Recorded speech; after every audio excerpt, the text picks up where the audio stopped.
Welcome back to the Deep Dive. Today we're digging into a really compelling story about growth, working together, and, the power of connection. We're using these great materials you sent over on Nyla and Brody's journey. That's right. And you might remember, our last deep dive, it kind of ended on a massive cliffhanger. Oh, definitely. This key scientific report, absolutely essential for their big project, well, it was missing critical data. Huge problem. Yeah, and what's so insightful from those Project Phoenix proof documents is how they actually handled that crisis. It wasn't just, plowing ahead. Right. Their resilience, it showed up as this really systematic, almost forensic recheck of the data points, and all under immense pressure. Wow. And Brody mapping out every potential legal consequence, even while Nyla's team was scrambling to recollect the data, that was crucial. So a real mix of skills there. Exactly. This collaborative, proactive risk assessment, part science, part legal strategy, it let them not just fix the breach, but actually come out stronger, proving their work was solid. That's incredible. And that ability, facing that kind of adversity, fueled by that shared core passion, it just sets the stage perfectly for what we're looking at today. We're jumping right into it. Your materials called Season 1, Episode 3, Expanding Horizons. Okay.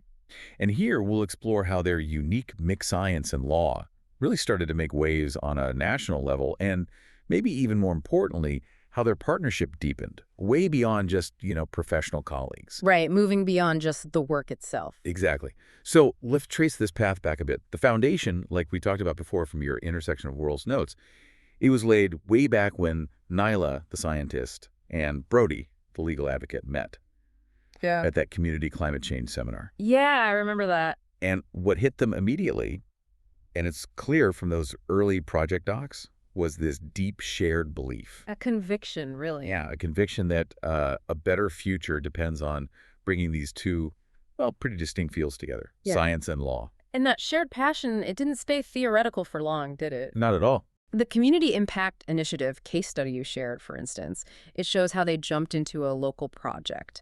Maybe it was that contaminated water source in the underserved neighborhood. Sounds plausible from the notes. Right. So Nyla, using her science, she might have pinpointed the specific pollutants, modeled their ecological impact, while Brody tackled the tricky land use laws and argued for clean water access using existing health rules. Exactly. It wasn't just talk. It was learning in the trenches, like you said. Absolutely. Your notes really emphasize that hands-on experience facing real problems. That's what forced them to truly get what the other person was up against. So Nyla sees the messy reality of public hearings, the legal grind. And Brody gets the need for solid data, the long-term environmental consequences of, say, a legal shortcut. That mutual insight, that empathy, that really cemented things early on. It really did. And then, boom, the unexpected surge that's detailed in your viral impact analysis. Yes, the video. Yeah, this short kind of raw video clip, Water Warriors, Science Meets Justice.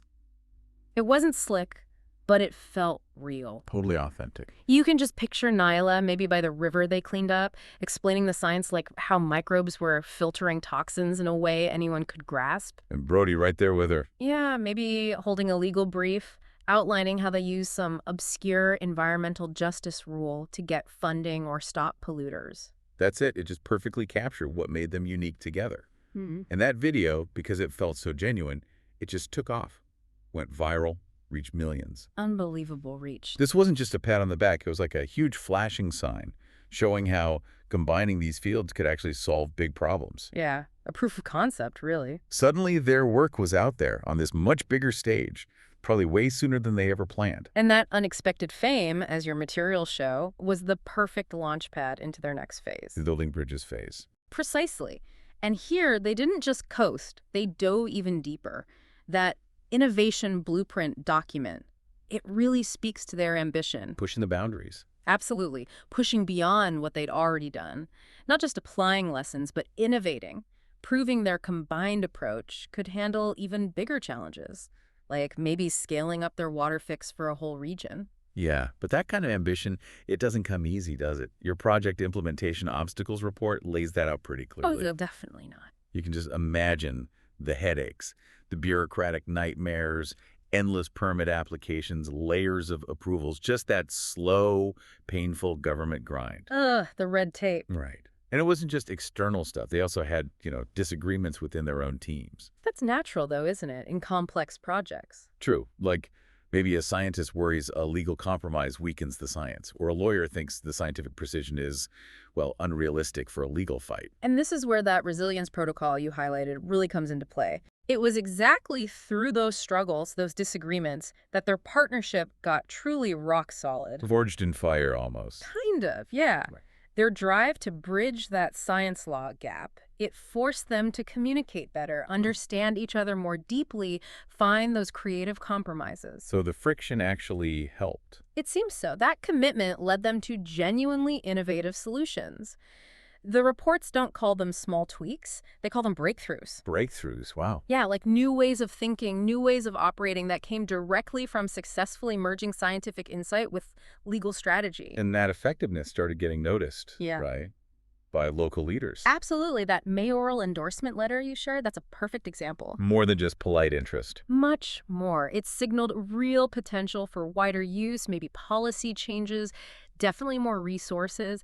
It really kicked their mission into a higher gear. Okay, so building on that hard-won success, that recognition, Nyla and Brody's project starts to really gain traction. Their solutions are working. People are seeing the benefits of mixing environmental science and legal advocacy. The proof was in the pudding, so to speak. Exactly.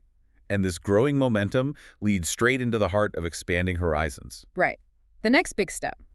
Which is... Well, the national conference invitation in your files. That's a huge turning point. the national stage. Exactly. They weren't just invited to share results, they were asked to share their method, how they actually integrated science and law. So the how-tos. Precisely. Imagine Nyla showing detailed plans for their community water filter, while Brody explains the groundbreaking public-private partnership deal they structured to fund it long-term. Showcasing the whole package. Yeah, demonstrating how that shared passion actually translates into real-world impact that others could potentially copy. And that's key, isn't it? At this conference, things really started to scale up network-wise. Oh, massively. They connected with all sorts of people scientists from different fields, environmental lawyers, policymakers, community organizers. People who got it. People who really resonated with their vision. And it wasn't just swapping contact info. Your advocate network growth chart shows it clearly. A real network forming. A rapidly growing network of advocates. People fired up about interdisciplinary collaboration, eager to try Nyla and Brody's approach back home. So it wasn't just about professional contacts anymore. Not at all. It was about building a movement, fostering a community that believed in the same synergy Nyla and Brody represented. And that ties back to the beginning, doesn't it? When they first started understanding each other's challenges. Exactly. Now that same empathy and insight projected onto a national stage was drawing in others who saw the same potential. But there's another layer here in expanding horizons, something more personal that your materials point to. Ah, yes. Moving beyond just the work. Right. Up till now, we've seen their shared passion, their professional teamwork, the external hurdles. But this phase goes deeper. The personal reflections notes from this time, they're quite revealing. Their friendship really deepened. They started talking about more than just project updates, sharing personal stories, their individual journeys, sacrifices made, their bigger dreams, maybe late at night after a packed conference day. Just being human together. Exactly. And that human element, it adds this incredible depth to their partnership. It shows the bond wasn't just about intellect or the job. It was personal trust. Profound personal trust.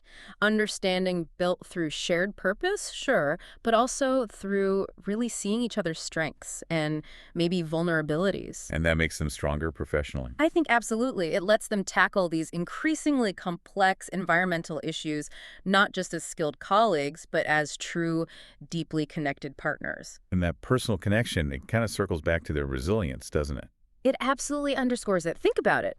From that initial data crisis, which could have easily broken them. Could have ended everything.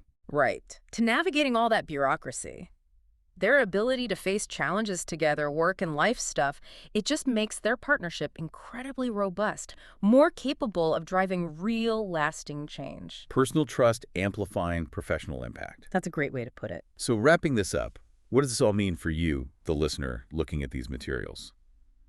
The story of Nyla and Brody in Expanding Horizons. It's just such a powerful example of how professional growth and personal connection, well, they feed each other, don't You're they? deeply intertwined. Their ability to broaden their reach, build this movement, and deepen their own friendship, that combination creates this truly formidable force for change. Yeah, and as they expand their horizons professionally and personally, it really sets the stage for, even bigger things to come. Bigger challenges, sure, but also bigger triumphs. Which raises some big questions looking ahead based on these materials you've shared. Definitely. Like, how will this really strong alliance, this friendship, and their growing national network shape what they do next?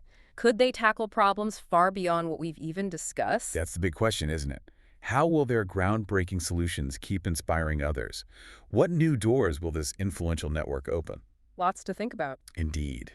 Join us next time on The Deep Dive as we continue to unpack this compelling narrative, exploring what's next for Nyla and Brody and what their journey tells us about the future of making a real impact through collaboration.